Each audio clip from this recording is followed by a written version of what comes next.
It happened in a small town in the east of Russia. A woman was hired as a live-in nurse for a terminally ill old woman. The latter hadn't gotten out of bed for several years and didn't even speak. She just stared at the ceiling with eyes as white as a washed-out tablecloth, waiting for death, which for some reason never came for her. It happened in a small town in the east of Russia. A woman was hired as a live-in nurse for a terminally ill old woman. The latter hadn't gotten out of bed for several years and didn't even speak. She just stared at the ceiling with eyes as white as a washed-out tablecloth, waiting for death, which for some reason never came for her. The work wasn't hard. Several times a day, she had to pry open the hard, gray mouth with her fingers, and spoon-feed yogurt and thin soup into it, bring the bedpan, turn the old lady over, who weighed no more than a large rag doll, and wipe her yellow, wax-like skin with a special lotion to prevent bed sores.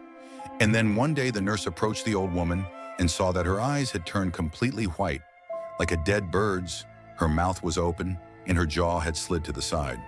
The woman called an ambulance, though she understood it was already too late. That's exactly how it turned out. A tired woman in a grubby white gown sternly scolded her for calling them to a corpse. "You should have called the morgue right away, though they won't come before tomorrow morning anyway. There's a blizzard outside. Tie her jaw up with a kerchief and open the windows in the room. Nothing will happen to her." She didn't want to spend the night in the same apartment with a dead old woman. But as luck would have it, the deceased relatives had gone to the regional center and weren't due back until morning either. Nothing to be done. The nurse found some kind of scarf in the closet, closed the dead eyes with her palm, trying not to look at the old woman's face and to think of other things. Of a bright future, for example, and its captivating particular, a truck driver named Ivan, whom she'd been seeing for 3 months now, and things were heading towards a wedding.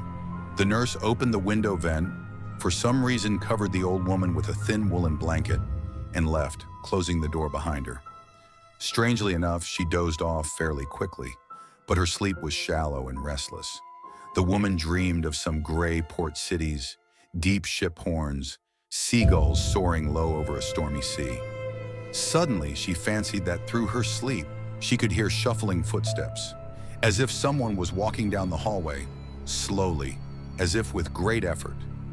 The woman sat up in bed, rubbed her eyes, and then, throwing a robe over her shoulders, went out into the corridor. And she saw her immediately, the old woman. She was leaning against the wall, finding it hard to walk. Her knees were buckling. She seemed to be heading to the bathroom. At first, the nurse wasn't even scared. Her first thought was, could the doctor have been wrong? What a horror. She had left the poor old woman with the vent wide open, in the freezing cold and blizzard. And she'd tied the kerchief so tight, she'd almost strangled her. Though it was strange that Granny was walking. After all, she hadn't gotten out of bed for the last 2.5 years. What if she fell and broke her hip? The woman rushed forward and supported the old woman by the elbow. "Careful, careful. Why didn't you call me?" The old woman was swaying. She was even paler than usual, and her eyes were closed. And suddenly she whispered, weakly and hoarsely, "Help me. My arms." It seemed the nurse was hearing her voice for the first time. "How can I help? Let me take you back to bed. Maybe some hot tea with jam?" "No, my arms," she repeated monotonously. "Help me. They won't straighten. Straighten my arms for me." Only then did the nurse notice that the old woman's arms were folded on her chest, like those of a dead person. "Right away, right away." But upon touching the old woman's hands, she jerked her own away, as if from a red-hot frying pan. They were icy and hard. Her eyes had adjusted to the semi-darkness. The woman looked closer and saw purple spots on the old woman's face. In 3 leaps, she was back in her room, shut the door tight, and barricaded it with a writing desk. Her heart was pounding, her head was roaring. This can't be happening. It simply can't be. But it was real.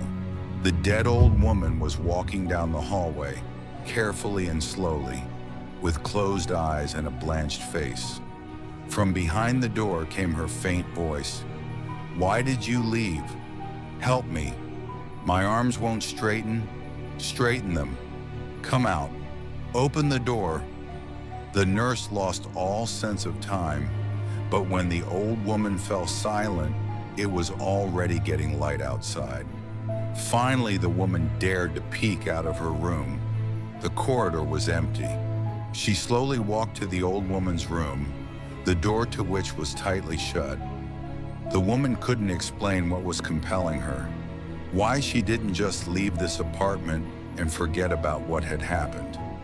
The old woman was lying on the bed, her arms folded on her chest, her jaw tied with a kerchief, frost on her white cheeks. It's just that the blanket was lying on the floor for some reason, crumpled up. The woman waited for the morgue van, then left and never returned to that house again.